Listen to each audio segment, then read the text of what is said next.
Nominate करना ये कोई अपराध नहीं है, वो नहीं किया अच्छा पहले तो अभी कर सकते हैं, आज की डेट में कोई दिक्कत अच्छा नहीं होगी। ठीक है, वो कोई अच्छा अपराध नहीं है। शैल बी अच्छा punishable with imprisonment for a term which में एक्सटेंड टू 5 years और विद फाइन विच में एक्सटेंड टू 10,000 रुपीज और विद बोथ। अब जो हम्म 8 है उसमें क्या लिखा है वो हम देखते हैं कि मामला 8 में आता है क्या, है ना। तो हम्म सेक्शन 4 या 8 इसमें ऑप्शन आता है। आपने चूंकि 5 का बताया तो 5 में तो नहीं आता है। अच्छा 8 में समझ दो गया। चीजें हैं।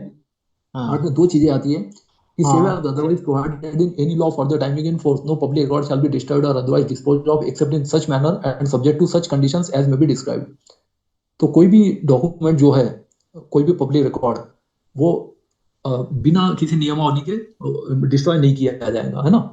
And subject to such conditions as may be prescribe. तो ये ऑलरेडी जब 18 ये जो कानून बना 1993 का, तो उस टाइम 1800 ये 1917 का जो कानून है ये ऑलरेडी फोर्स में था।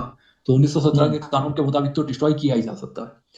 दूसरा जो पुराने रिकॉर्ड से 1892 के उसके पहले की बात आती है कि no record created before the year 1892 shall be destroyed. मतलब ये हिस्टोरिकल इंपॉर्टेंस के माने गए हैं 1892 के पहले के यदि है तो, except where in the opinion नहीं of the historical director word तो जनरल। लिखा नहीं है सर। हिस्टोरिकल वर्ड यहाँ लिखा नहीं है हिस्टोरिकल एट वर्ड मैं आर बोल रहा जो। हूँ।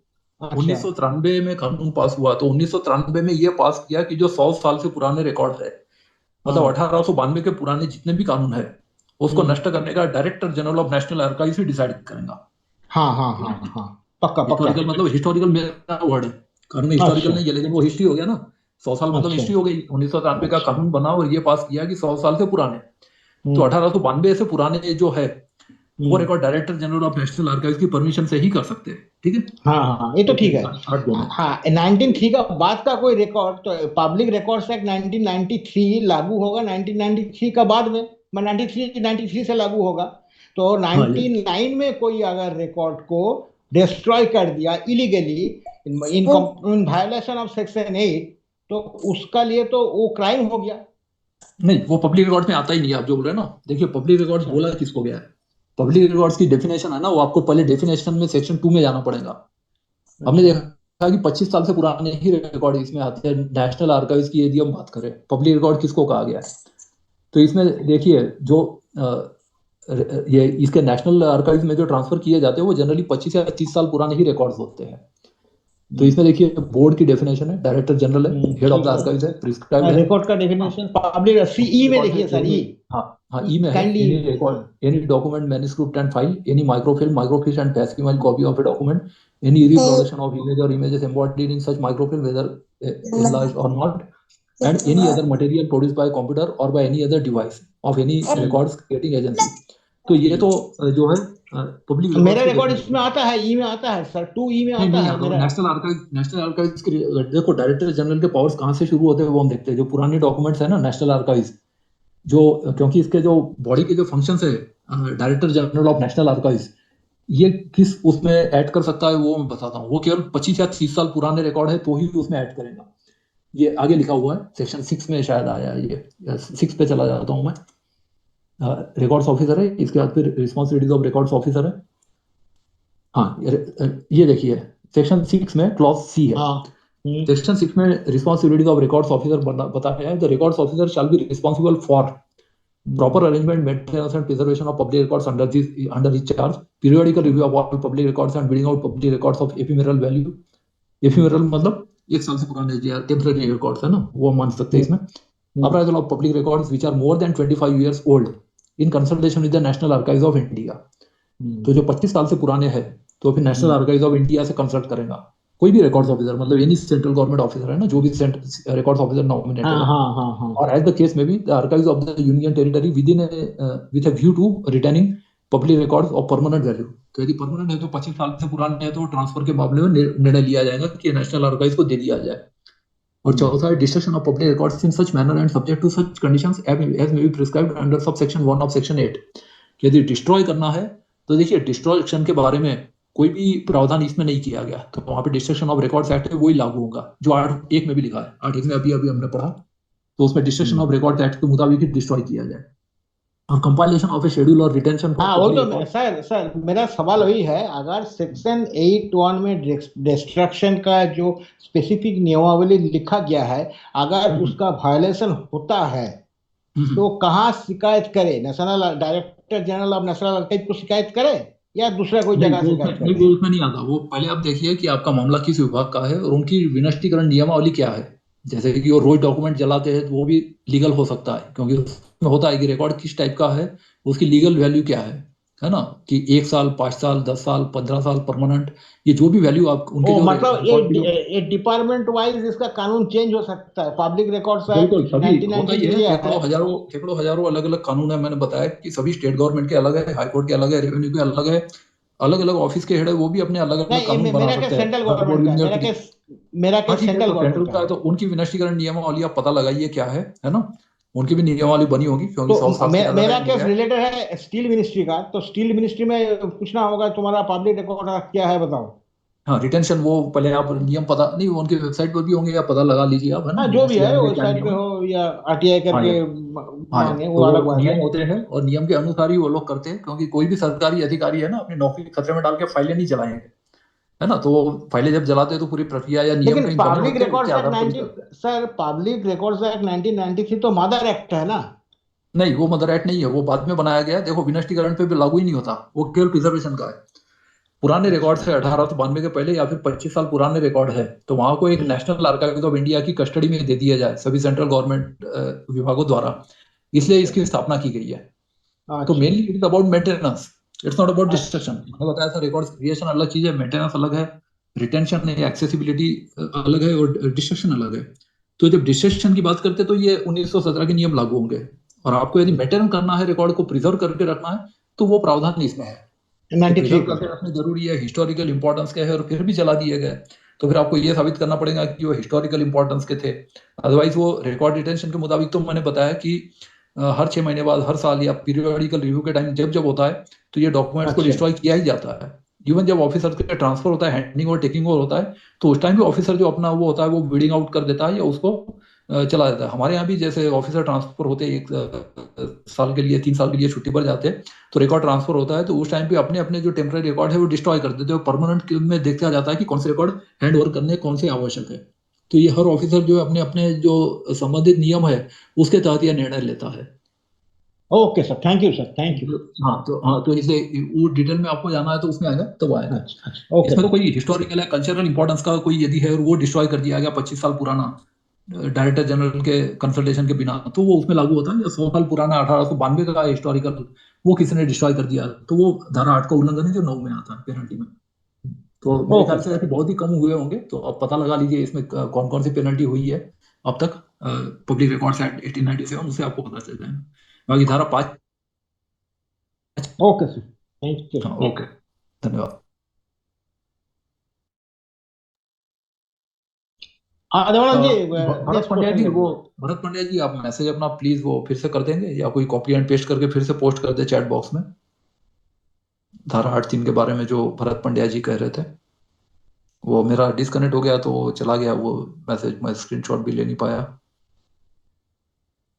हिंदी में जो ट्रांसलेशन या कमेंट्स कुछ किया था उन्होंने। यस, भरत पांड्या जी है मीटिंग में। हाँ हाँ है। हाँ भरत पांड्या जी, आपको मैंने अनम्यूट बटन भेज दिया है, आप अनम्यूट कर सकते हैं।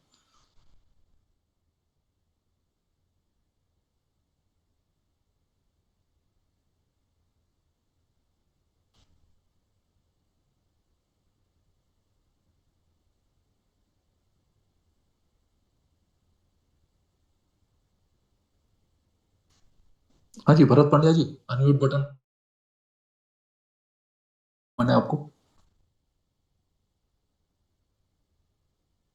कोई और करना चाहता है तो हैंड रेज कर दीजिए, अपना डिजिटल हैंड रेज करिए, तो मैं अनम्यूट बटन भेज दूंगा यहाँ से, या कोई भी होस्ट या को होस्ट भेज देगा। जो भी बोलना चाहते हैं हैंड रेज कर सकते हैं प्लीज। हाँ, Delhi cabinet decision in 2018 copy not provided, PIO reply RTI, the information sought in the RTI application is exempted under section 81I। हाँ, कैबिनेट डिसीजन जो होता है वो तो संविधान के अनुसार दिया नहीं जा सकता, संविधान आरटीआई एक्ट के ऊपर है। तो इसलिए सूचना क्या मांगी थी वैसे। कैबिनेट डिसीजन जब ले लिया जाता है उसके बाद फिर पब्लिश किया जा सकता है, लेकिन उसके बाद भी ये देखना पड़ता है कि वो एसीआई में से किसी क्लॉज में नहीं आता है। तो उसके या कोई और एग्जाम्पशन में नहीं आता है, तो उसके बाद भी यदि 8(1) के ABCD EFGH में से किसी भी क्लॉज में आता है तो वो नहीं दिया जाएगा इस तरह का एक परंतु उसमें दिया हुआ है 8(1) में। तो इसलिए वो परंतु लागू होता है। तो इसमें सूचना क्या मांगी थी वैसे दिल्ली कैबिनेट डिसीजन, और वो डिसीजन क्या पब्लिश, डिसीजन तो आपको वहां से भी मिल जाता है और उनकी विधानसभा वेबसाइट पर भी मिल जाएगा। जो भी डिसीजन लिए गए वो पब्लिश हो जाते हैं, तो कोई भी जनप्रतिनिधि एक्सेस कर सकता है MP MLA उनकी लाइब्रेरी से, और ये RTI में भी मांगा जा सकता है उनसे विधानसभा से।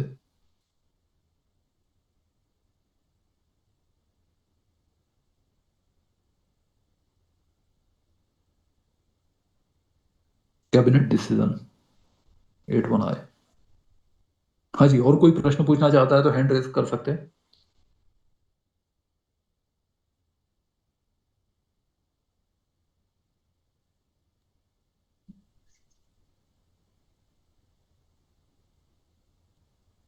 सर नरेंद्र सिंह राजपुरोहित फ्रॉम जोधपुर हाँ जी, हाँ राजस्थान। जी कहिए। कह रहा था कि अपने यहाँ पे चुनाव हुए थे 2019-20 में, अपने पंचायती राज के सरपंचों के इलेक्शन हुए थे। तो वो जो सरपंच के द्वारा हल्फनामा और वो जो अभ्यर्थी वो शपथ पत्र वगैरह डॉक्यूमेंट वगैरह जमा करवाते हैं संपत्ति का वगैरह, तो वो डॉक्यूमेंट है ना अभी 5 साल पूरे नहीं हुए, उससे पहले ही ये कोई सरकार का शासन सचिव का आदेश था, उस आदेश को मानकर कलेक्टर ने कहा अभी इस आदेश के तहत हमने नष्ट कर दिए दस्तावेज। हाँ यस। वो अपने को लेटर में जवाब भी दिया और वो लेटर भी दिया हुआ, तो अब इसका कैसे हो सकता है सर? कोई परिपत्र है शासन सचिव हाँ सरकार का? नहीं, उसमें देखिए आप, उसमें ये है ना जो इलेक्शन कमीशन ऑफ इंडिया है या जो जी सर। स्टेट इलेक्शन, क्योंकि ये जो पंचायत के चुनाव होते हैं तो वो ECI नहीं करता है, वो स्टेट इलेक्शन कमीशन जिम्मेदार होता है। तो स्टेट इलेक्शन जी सर। कमीशन जो होता है वो जी अपनी वेबसाइट पर पब्लिश कर देता है, और फिर जी मैनुअल और इलेक्ट्रॉनिक दोनों रिटेंशन है, क्योंकि वेबसाइट पर अपलोड करते हैं तो वेबसाइट से हटा भी देते हैं कुछ टाइम बाद। सर। तो चुनाव होने जी के जी पहले ही इंपॉर्टेंट होता है, चुनाव होने के बाद फिर उनको जो रखना है, तो उसमें जैसे कि जो भी चुनाव में ये होता है स्टेशनरी या जो भी यूज होता है ना, तो उसमें कितना प्रयुक्त हुआ, कितना अप्रयुक्त हुआ, कितना रीयूज किया जा सकता है, तो इस तरह से जो भी उसमें खर्च हुआ है तो उसको फिर बाद में ऑफिस में यूज कर लेते हैं स्टेशनरी वगैरह को सभी को। और जो प्रिंटेड है या जो कॉन्फिडेंशियल है तो उसको जो चुनाव आयोग को भेजना है वो चुनाव आयोग को भेज देते हैं, बाकी जो कलेक्टर अपने स्टेज अपने लेवल पे अपने अपने जिले में सब लोग डिस्पोज कर देते हैं ऑर्डर निकाल के।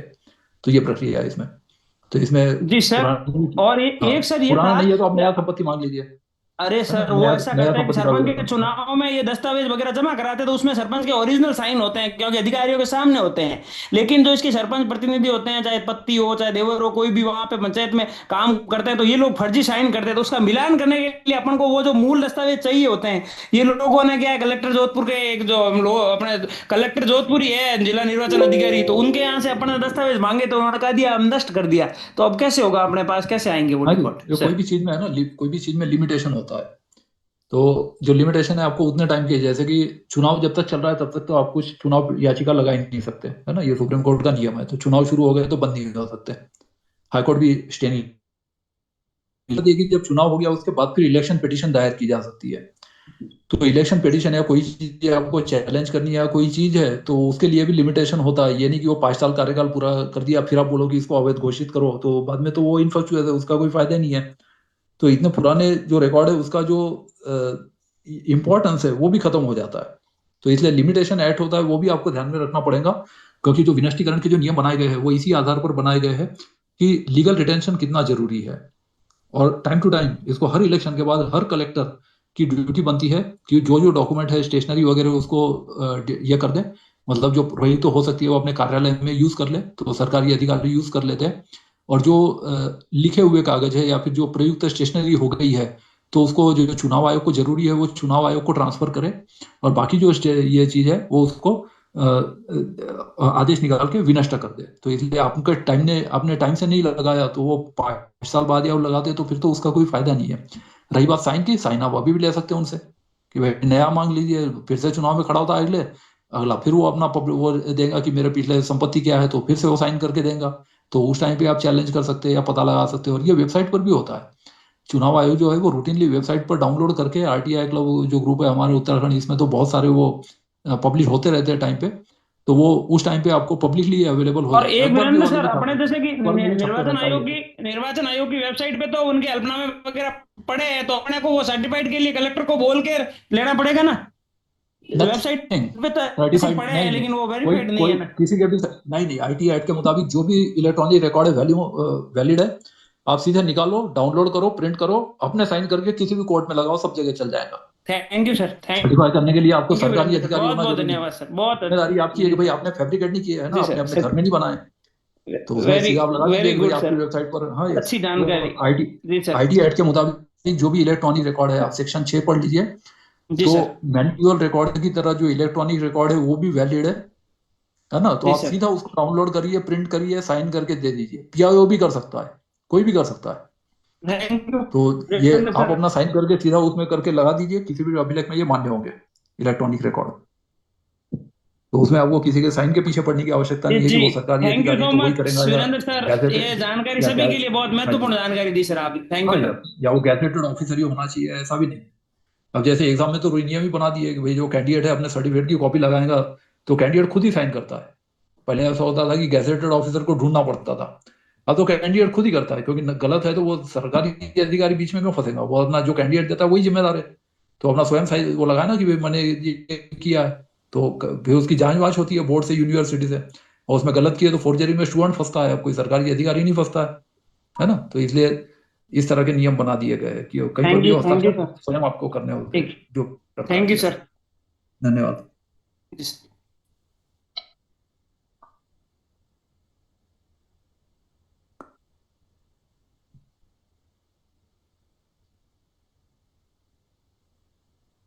हाँ जी, आशीष अग्रवाल जी ने हैंड रेज किया हुआ है, इनको मैं अनम्यूट बटन भेज देता हूँ।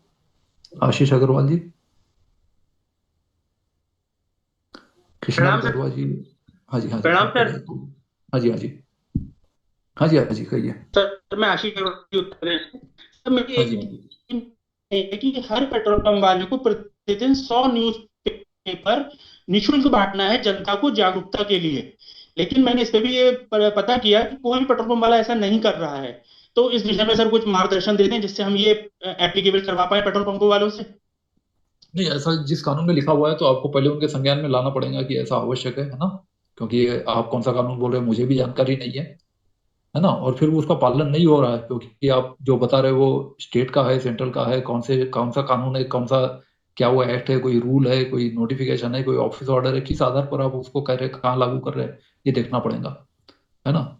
तो ये आदेश किसके द्वारा पारित किया गया है, अथॉरिटी कौन है इसमें साइन करने वाला, जिसके आधार पर आप ये बात कह रहे हैं। 100 न्यूज़पेपर देने पड़ते हैं हर पेट्रोल पंप वाले को, कहाँ लिखा है बताइए।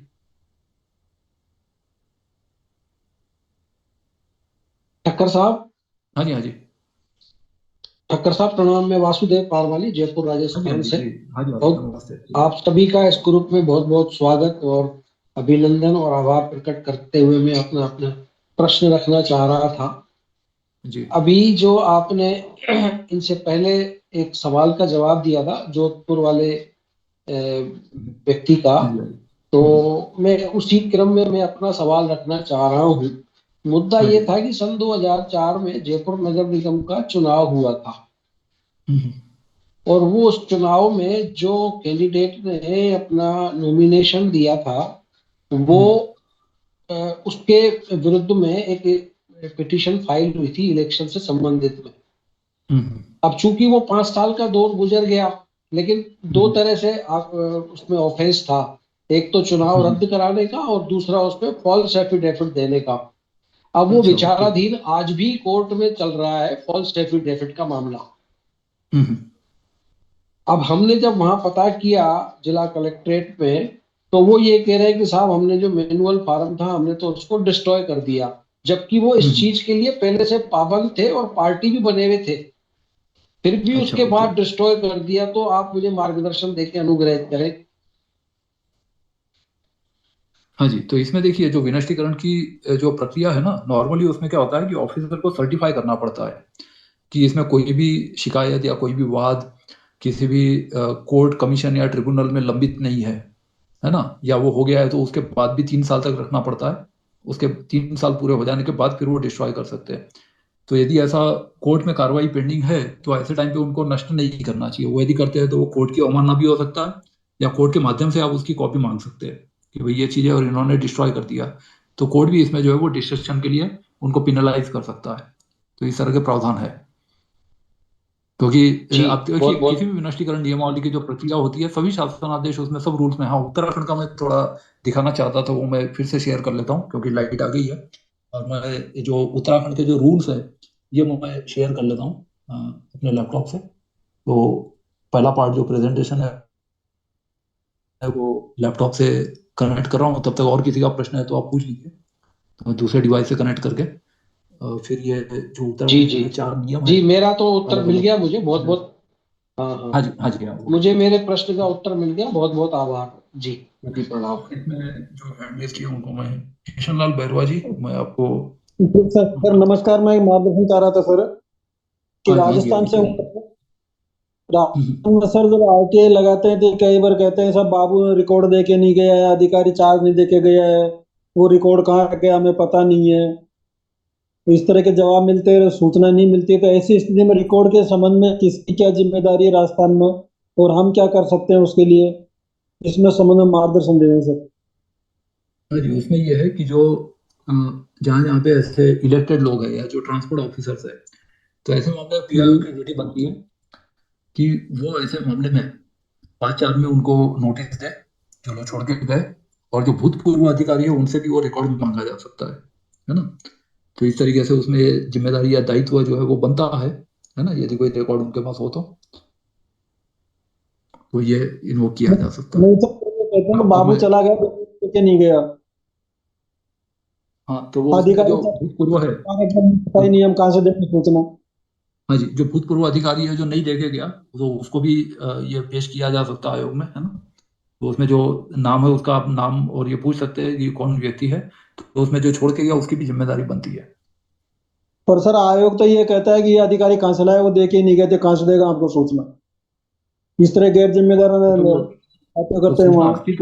सूचना अस्तित्व में थी, ये तो आपको साबित करना पड़ेगा, या फिर किसी विधि के तहत ऐसा रखा जाना जरूरी था, कोई कानून भी ऐसा है तो फिर वो 2F में आता है, अदरवाइज 2F में नहीं है तो सूचना ही नहीं है। तो अस्तित्व जो है, नहीं सर, या तो आपके सूचना पास तो कोई खुद फोटोकॉपी में हो सूचना है, या कोई कानून हो सूचना कि ही इस तो चीज के मंजूर कर साथ रहे हैं, वो रिकॉर्ड में है लेकिन रिकॉर्ड हमारे पास नहीं है। न्यायालय और के ऐसे तो रिकॉर्ड। मतलब कोई भ्रष्टाचार करके रिकॉर्ड को नष्ट कर जाए, ये लेके चला जाए, चार्ज में दे के नहीं जाए, तो इस तरह का राजस्थान में कोई नियम है तो रिकॉर्ड कब तक रखेंगे, किस हाँ, अधिकारी की किस। राजस्थान में ये सभी ये बने हुए हैं, ये 100 साल पहले के ही नियम बने हुए हैं। तो इसमें जो आपके लेटेस्ट जो आपके स्टेट के ये होंगे वो आप अपने सामान्य प्रशासन विभाग या चीफ सेक्रेटरी ऑफिस से पता लगा लीजिए कि डॉक्यूमेंट के रिटेंशन या जो विनष्टीकरण नियमावली क्या है, तो वो आपको मिल जाएगा। अब उत्तराखंड के मैं दिखा देता हूँ, मैं शेयर करता हूँ मेरे स्क्रीन से। सर में कर्मचारी की ड्यूटी नहीं बनती तो आप रिकॉर्ड में दे के जाए वो वो सब पब्लिक रिकॉर्ड आप जो कह रहे हो साथ में कानूनी बातें हैं। रिकॉर्ड। आप जो बोल रहे हैं ना वो तो कानूनी बात है, वो तो मैंने बोल ही दिया पहले कि दिया जाना चाहिए कानून के मुताबिक। तो आपका आंसर यस है। अब वो किया गया नहीं किया गया तो उसमें फिर क्या मामला बनता है, वो तो उसके जो केस के facts and circumstances of the case है ना। जैसे आप बोल रहे हैं कि कोर्ट के कागजात है, कोर्ट वाले भी डिस्ट्रॉय करते रहते हैं फाइलें अपनी, हाई कोर्ट के चीफ जस्टिस को पावर्स है, तो कोर्ट के भी नियमावली बनी होती है और उसके अनुसार ही वो कार्रवाई करते हैं। तो इसलिए आप पहले ये देखिए कि जो इसमें किया गया है। एक अलग चीज है, डिस्ट्रॉय करना तो नियम अनुसार डिस्ट्रॉय करेंगे, उनकी लिस्ट होगी इन फाइलों को डिस्ट्रॉय कर दिया, लेकिन 5 साल 6 साल पुराने रिकॉर्ड को कहते थे बाबू चार्ज लेके नहीं गया, अब 5 साल पहले ट्रांसफर होके चला गया वो बाबू है जो, अब कह रहे हैं हमारे पास रिकॉर्ड में नहीं, हम कहाँ से देंगे सूचना। मैंने बताया जो ट्रांसफर हो गया उसको भी बुलाया जा सकता है, उसकी भी जिम्मेदारी बनती है, तो वो बता सकता है कि उसने क्या क्या हैंड ओवर किया था क्या नहीं किया था, है ना। तो जिम्मेदारी जो है कानून के मुताबिक वो तो रहती है। जी सर। इवन जो खास करके जो इलेक्टेड रिप्रेजेंटेटिव होते हैं ना जो 5-5 साल के लिए बनते हैं, तो उसमें अक्सर ऐसा होता है कि भाई प्रधान ने भूतपूर्व प्रधान को नहीं दिया, फिर ये होता है कि जो प्रधान में चुनाव हार जाते हैं जीत जाते हैं तो फिर वो एक दूसरे का आरटीआई में मामला लेके आते हैं, तो वहां पे अक्सर इस तरह के प्रॉब्लम आते हैं। इसमें शेयरिंग का नहीं सर, ये वो नहीं है मुझे सरकारी अथॉरिटी। कर्मचारी बात है पोस्ट सर। अच्छा, पोस्ट में ही हूँ तो मैं अपने आप को दूसरे मोबाइल से भी वो कर लेता हूँ। जी sir.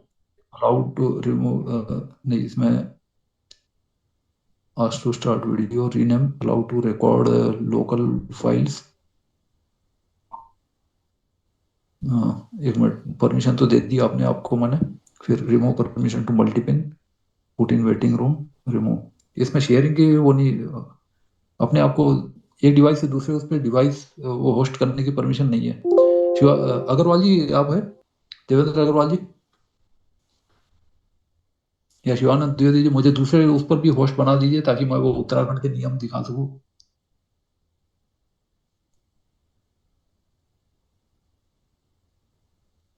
Sharing is not turned on. Host align. Sharing for this. Host is underlying sharing for this meeting. ये सिर्फ शिवानंद द्विवेदी जी कर सकते हैं, उनको रिक्वेस्ट भेज दिया मैंने जूम मीटिंग से।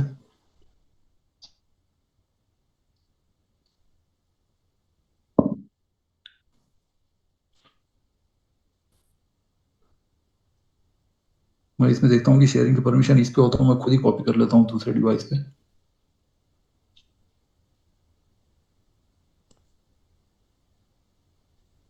Hello sir, good afternoon.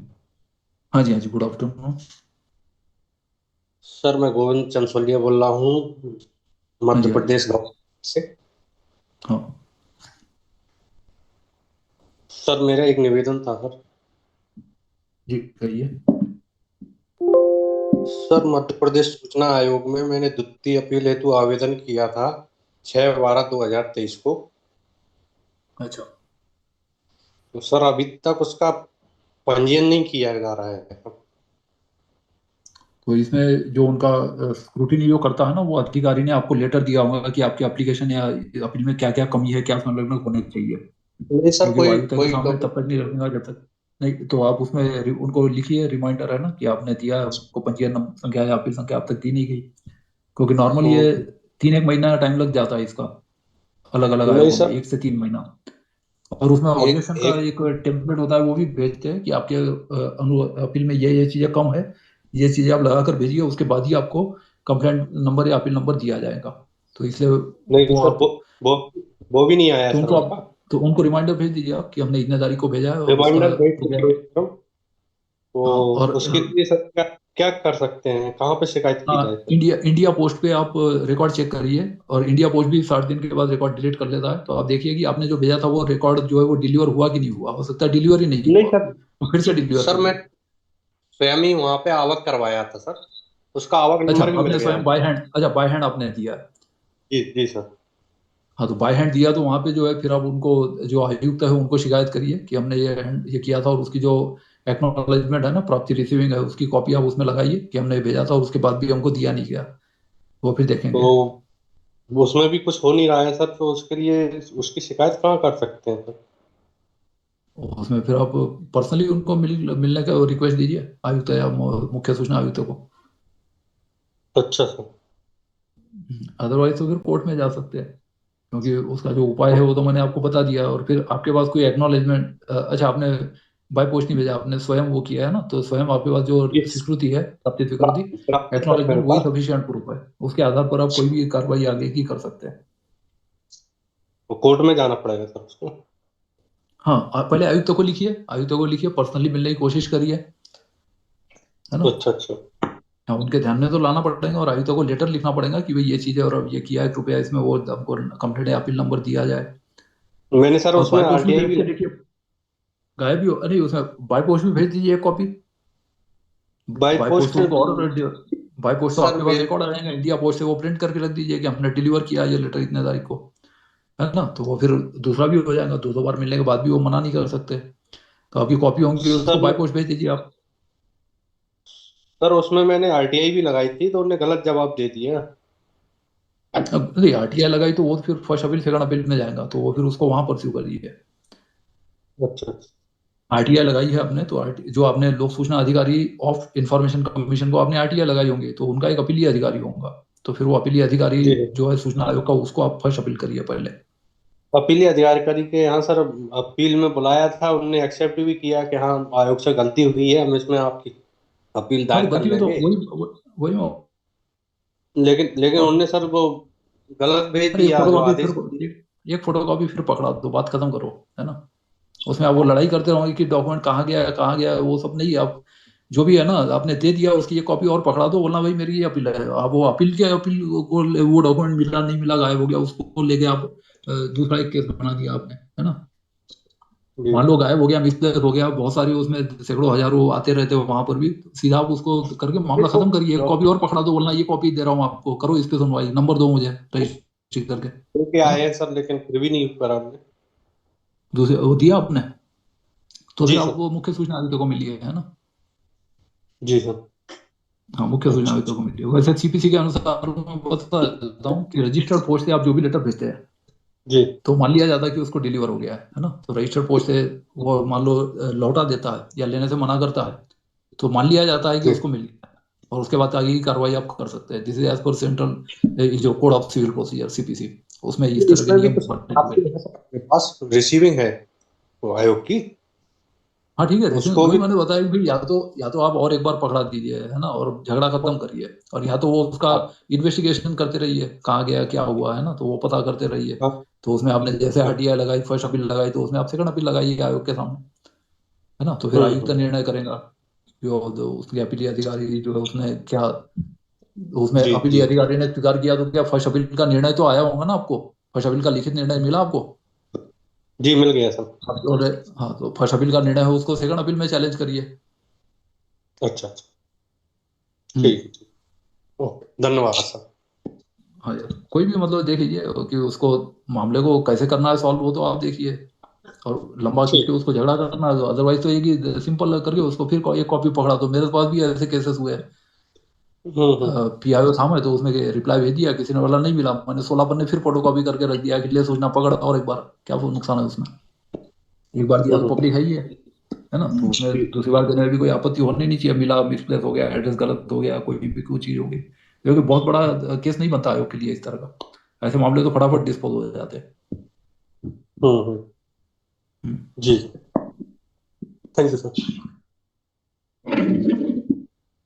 Chat box में और देख लेता हूँ मैं, यूपी में मेल से भी लेटर भेज सकते हैं, हाँ ईमेल भी होता है। सूचना के अधिकार में सुस्पष्ट लिखा, राज्य सूचना आयोग में सुनवाई की कोई समय सीमा नहीं है। मान्यवर जी, सुनवाई किस बात की आप बोल रहे हैं? सुनवाई मतलब first appeal, second appeal, complaint, सबका अलग अलग वो होता है, समय सीमा स्पष्ट लिखा है उसमें। अच्छा, आप वो डिसीजन की बोल रहे हैं, डिसीजन की कोई समय सीमा नहीं है, वो तो एक्ट में ही है, एक्ट में भी कोई प्रावधान नहीं है इसका। No information related to election conducted by the State Election Commission should be denied when the period of the eligibility for work under Representation Act of the Public Representation। हाँ, लेकिन फिर भी जो this is subject to overall retention, आप 20 साल 100 साल पहले का पूछ लो, कहाँ से वो देंगे? चुनाव आयोग को आप 1952 के इलेक्शन का थोड़ी पूछेंगे, और जितना उनका रिटेंशन के मुताबिक वो भी रेगुलरली डॉक्यूमेंट डिस्ट्रॉय करते ही रहते हैं सब। और इवन चुनाव आयोग का भी कोई काम नहीं है इन्फॉर्मेशन रखना, चुनाव आयोग केवल जो चुनाव के जो रिजल्ट उनसे संबंधित होता है वो ही रखता है, बाकी तो सरकारी विभागों में रहते हैं। वो कलेक्टेड वगैरह लेवल पर वो होती है सूचना, और वो कलेक्टेड लेवल पे जो भी कलेक्टर वगैरह है, वो कॉम्पिटेंट है टाइम टू टाइम डिस्ट्रॉय करने के लिए, तो आयोग को जितना जरूरी है आयोग को भेज देते हैं, बाकी चीजें वो डिस्ट्रॉय कर देते हैं रेगुलरली। कलेक्टेड 100 100 साल पुराने पड़े हुए हैं इंडिया में, वहां पर भी ऑफिस स्पेस वगैरह की प्रॉब्लम होती है, तो पुरानी चीजें है वो लोग भी इन्वेस्टिगेशन करते ही रहते हैं।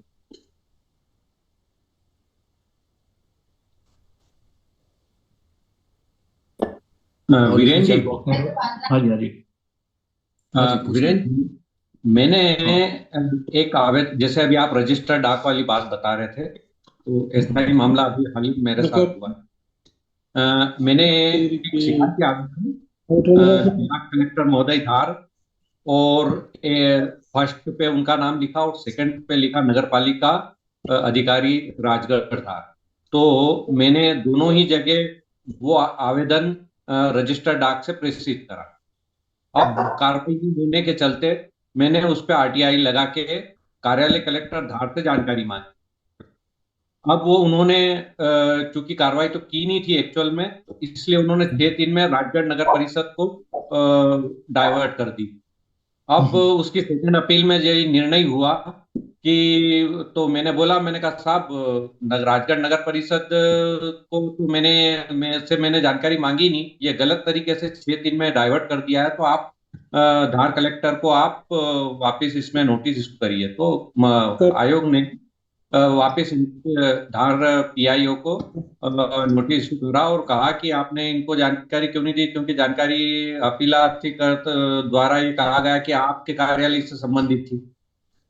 अब उन्होंने फिर जवाब दिया, अभी मेरे को सूचना आयोग को जवाब प्रेषित करते हुए एक प्रति अभी व्हाट्सएप पे मेरे को भी दी। उसमें लिखा हुआ है कि संबंधित अपीलार्थी ने जो शिकायती आवेदन हमको जब पहुंचाया था, जिसके संबंध में कार्रवाई के संबंध में जानकारी चाहिए गई है, तो वो शिकायती आवेदन धार कार्यालय में प्राप्त ही नहीं हुआ है और शिकायत पंजी में वो दर्ज भी नहीं है। और जबकि मेरे पास नहीं हुआ तो आपका नहीं होगा तो आप उसकी कॉपी दे दीजिए, आपका जो सबूत है वो आप प्रस्तुत कर दीजिए कि भाई हमने ये इतने को प्राप्त करा है और photo copy is enclose for ready reference. और पुराने रिकॉर्ड वो अपना ढूंढे, ये क्यों एक्सपेक्ट कर रहे हैं आप अपना। दूसरी बात ये कि आप जो बोल रहे हैं ना कि आपने मांगा नहीं था, आपने किसने मांगा नहीं मांगा इट्स नॉट इम्पोर्टेंट, धारित काम वो देखा जाता है। 6 दिन में कोई भी कहीं भी ट्रांसफर कर सकता है। आपने पीआईओ को भेजा तो उसका जवाब आपको राष्ट्रपति भवन से भी आ सकता है। सरकारी अधिकारी आपस में क्या करस्पॉन्डेंस करते हैं वो उनकी प्रॉब्लम है, आपने किसे मांगा नहीं मांगा that is none of your business. धारित कहाँ है वो आप देखेंगे, है ना। तो साहब तो यह है कि हाँ धारित जहाँ पे अब उन्होंने बोल दिया कि भाई मेरे पास नहीं है, तो वो धारित है वहां उन्होंने 6 दिन में ट्रांसफर कर दिया। अब वक्त पासिंग हो रहा है कि भाई मेरे पास नहीं है, उसके पास भी नहीं है और डॉक्यूमेंट ही ट्रेस नहीं हो रहा है, तो फिर जो पीआईओ जो सूचना आयोग है they can pull up all the PIO concern PIO together और वो पता लगा सकते हैं कि ये कहाँ पर है। तो इसलिए पहले फर्स्ट अपील और उसके बाद फिर सेकंड अपील करो तो फिर वो चीजें ट्रेस हो सकती है। वो तो कर दी ना। सेकंड अपील में ही जवाब गया कि जानकारी से संबंधित आप कार्यालय से थी और आपने अपीलार्थी को जानकारी के लिए 6 दिन में उनको फॉरवर्ड क्यों करा, जबकि कार्रवाई आपसे संबंधित थी। अब वो फंस गए, अब उनको जवाब देना। अब उन्होंने क्या करा कि ये कह दिया कि जो शिकायती आवेदन इन्होंने जिसके आधार पे जानकारी चाहिए थी उस पर क्या कार्रवाई की गई, वो शिकायती बात खत्म करो, एक कॉपी और पकड़ो। मैं ये आपको भेज रहा हूँ, ये हमने भेजा था और ये आपका रिसीव भी था। अब इस पे कार्रवाई वो करिए, है ना। अब आयोग का हो गया, वो लेना पड़ेगा उसको, तो एक कॉपी और रिसीव करा दो उसकी पुरानी जो उसी की फोटो कॉपी कि ये हमको ये भेजी जा रही है। पुराना नहीं मिला तो नहीं मिला, नया जो उस पर तो कार्रवाई करेंगे ना। तो वो जो पुराना जो है उसी की फोटो कॉपी आपके पास तो है, आप अपनी कॉपी उनको उपलब्ध कराइए फोटो कॉपी करके। पर साहब वो उसको दिए 1 साल हो गया, चूंकि मैंने उस पर कार्रवाई क्या की गई थी। कोई बात नहीं, तो जो भी किया है तो नहीं किया है तो अभी दे दो। अब उसने मांगो ना, तो कार्रवाई तो करनी पड़ेगी। अब सूचना आयोग ने ऑर्डर दे दिया तो सूचना आयोग ने उसमें ये भी बोला होगा ना कि जो इस पे कार्रवाई करके आप इतने दिनों में सूचित करें। तो आप एक कॉपी और पकड़ा दो, आप अपना छुपा कर क्यों घूम रहे। नहीं साहब, अपने पास की कॉपी दे दो, उसके बाद नहीं है तो नहीं। अब वो तो जवाब अब ये क्योंकि शिकायती आवेदन पे क्या कार्रवाई की गई थी ये मैंने पूछा था। अरे तो शिकायती आवेदन की कॉपी दे दो, क्या प्रॉब्लम हो रही है आपको फिर से फोटो कॉपी पकड़ाने में। कितने हजार पेज का था जो आपका एप्लीकेशन है, उसकी कॉपी दे दो ना कि ये हमने भेजा था, ये आपको सुलभ संदर्भ हेतु पुनः प्रेषित है, और क्या, खत्म करो मामला। ऐसा फिर उसका बहाना नहीं चलेगा ना। कितने और बोलेगा कि नहीं मिला। हाँ मैं कह रहा हूँ कि ये जैसे कि अब ये तो झूठ बोल रहे हैं, ऐसा हो नहीं सकता है। आपने जैसा बताया, देखो झूठ बोलने की, देखिए झूठ बोला भारत में अपराध नहीं है ना, उसकी कोई सजा है ना। तो आप उसमें मत पड़िए। मैंने आपको बताया कि वो कार्रवाई वारवाई के चक्कर की वजह आप सीधा शिकायत की, वो ऑर्डर नहीं मिली बोल रहा तो ये कॉपी और पकड़। पर वीरेन जी, अब वो झूठ बोल रहा है, ये बोल रहा है, तो बार बार झूठ नहीं बोलेगा ना। हमारे तो सूचना आयोग तो सामने स्वयं प्राप्ति कराते हैं। सूचना अगर एप्लीकेशन कोई लेने से मना करते हैं तो सूचना आयोग तो बोलते ले पकड़ मेरे सामने साइन कर, 30 दिन आज के दिन की शुरू, 30 दिन में तू डिस्पोज करो। इस तरह से होता है मामला यहाँ। ये तो बहुत सिंपल चीज है। एडमिनिस्ट्रेटिव तरीके से बहुत सिंपल चीज है ये। वीरेन जी, अपने आयुक्त तो मोदी को भी पावर रहता है ना कि वो दस्तावेज जांच कर सकता है, कर सकते हैं वो डॉक्यूमेंट लेके, वो भी कर सकते हैं, लेकिन वो जनरली उस चीजों में नहीं पड़ेंगे। मैंने वाला भाई आपके पास कॉपी है, आप अपनी कॉपी देने में आपको, आप क्यों छुपा के घूम रहे अपनी 1 साल पहले का आवेदन। और बोल रहा नहीं मिला तो उसको दे दो कॉपी, खत्म करो बोलना। और बताएंगे फिर कार्रवाई करनी पड़ेगी उसको, और ये भी साबित हो जाएगा कि भाई ये पहले 1 साल तक उन्होंने कार्रवाई नहीं की है ना। आप अपने पास की कॉपी दे दो, झगड़ा खत्म करो जी। और लड़ाई लड़नी है तो लड़ते रहिए, तो फिर बड़ा मुश्किल होता है फिर कार्रवाई करना और ये सब। हाँ वो सही है साहब। वैसे वो इन्वेस्टिगेशन करने के लिए कौन सा सेक्शन चलता है साहब? आयोग जो इन्वेस्टिगेशन दस्तावेज पेश करवा लेता है आयोग में। वो सब 8(3), 8(2) में 8(4) ये सब पावर है उनको, आयोग को है ना, कंप्लेंट वाले मामले में 8(1)(a) वगैरह में। तो वो सब चीजें होता है शिकायत का। तो लेकिन वो लंबा रास्ता है और उसमें भी साबित करना और ये पनिश करना बड़ा डिफिकल्ट होता है।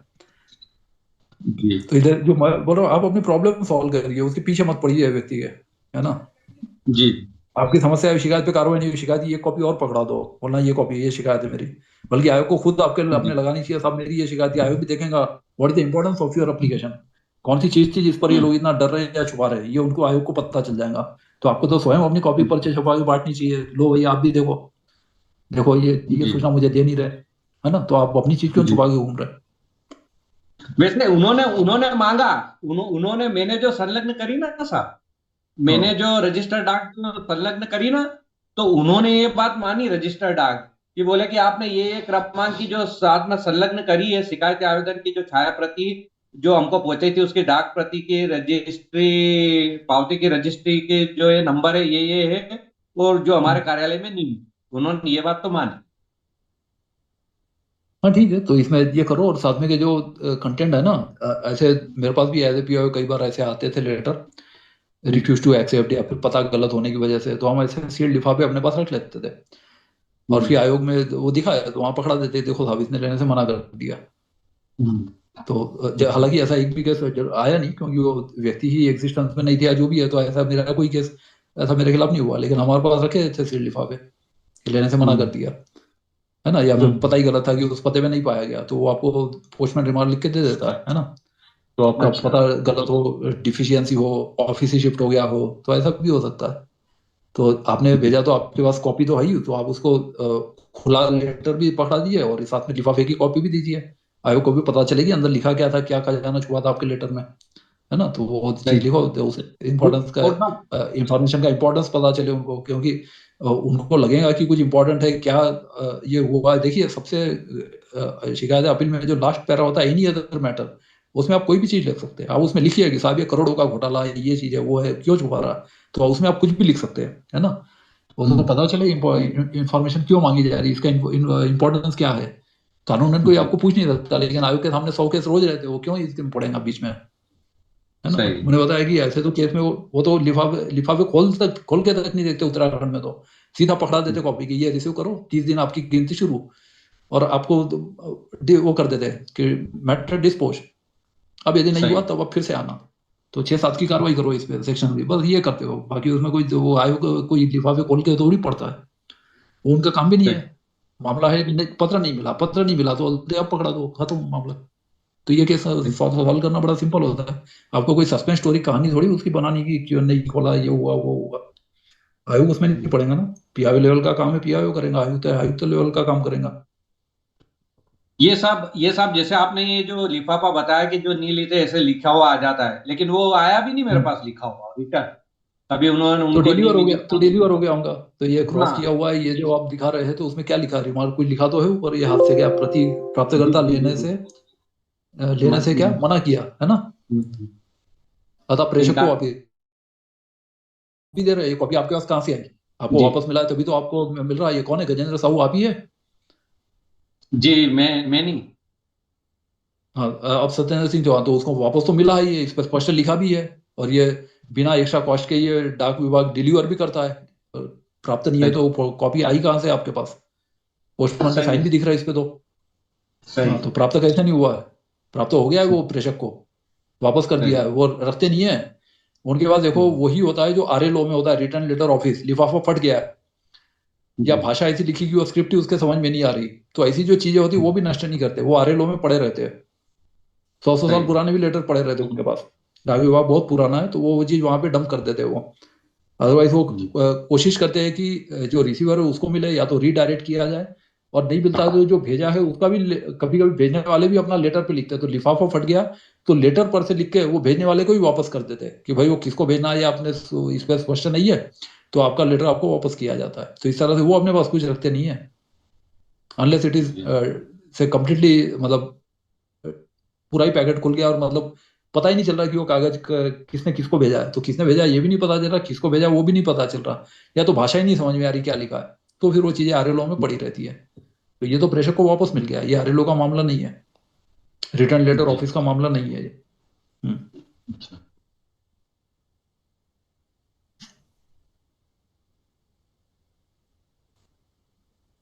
हाँ जी,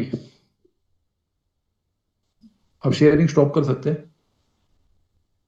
वीरेंद्र कुमार सर, हाँ, मुझे इसमें शेयरिंग इनेबल करना है, वो जरा कर दो तो उत्तराखंड के वो दिखा दो नियम में। शेयरिंग की परमिशन इसमें आ नहीं रही है।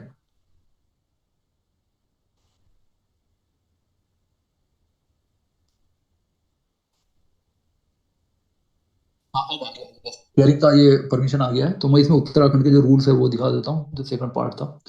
तो इसमें अलग अलग जो विनष्टीकरण की नियमावली बनी हुई है, 2005 के हमारे रूल है वो दिखाता हूँ। ये जैसे मैंने बताया कि जो भूतपूर्व मुख्य सूचना आयुक्त थे, जो इसको मैं शेयर कर लेता हूँ, स्टॉप कर दे, आ गया नया वाला, स्टॉप शेयर तो किया, अब मैं न्यू शेयर कर लेता हूँ। ये सर लिफाफा ही दिख रहा है, आपका स्क्रीन शेयर नहीं दिख रहा है। हाँ, उनको पहले वो करना पड़ेगा, उनको मैं वो डिसेबल, अच्छा मैं होश हूँ, मैं इनको डिसेबल कर लेता हूँ। क्या नाम है इनका, वो मीटिंग में है या नहीं है? ओप्पो सीपीएच है ना, ओप्पो सीपीएच 2565, इन्होंने नाम भी नहीं लिखा है अपना।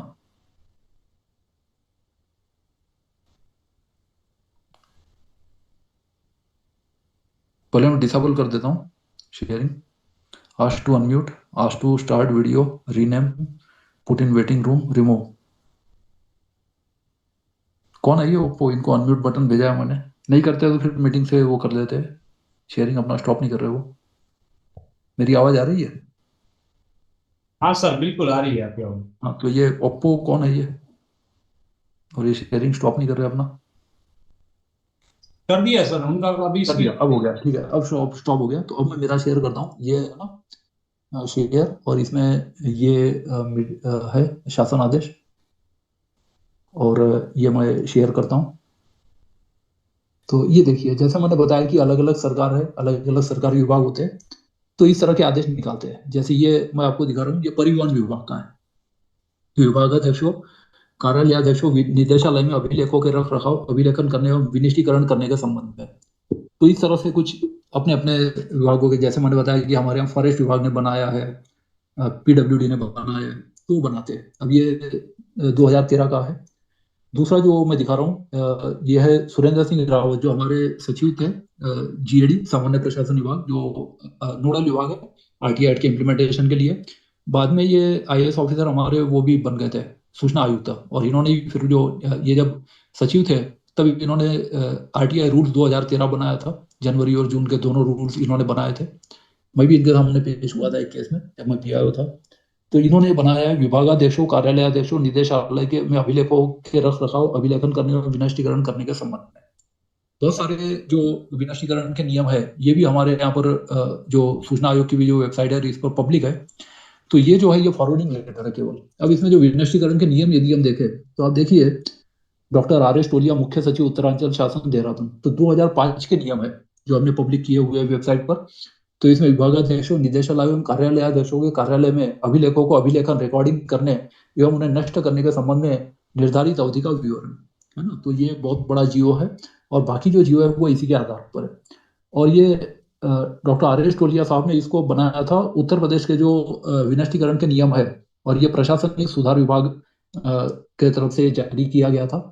इसमें आप देखिए कि निक्षेप पत्रावलियों को अभिलिखित रिकॉर्डिंग करने से पूर्व की कार्रवाई, इसमें प्रोसीजर दिया है कि नष्ट कैसे करते हैं। मैं पढ़ता हूँ इसको।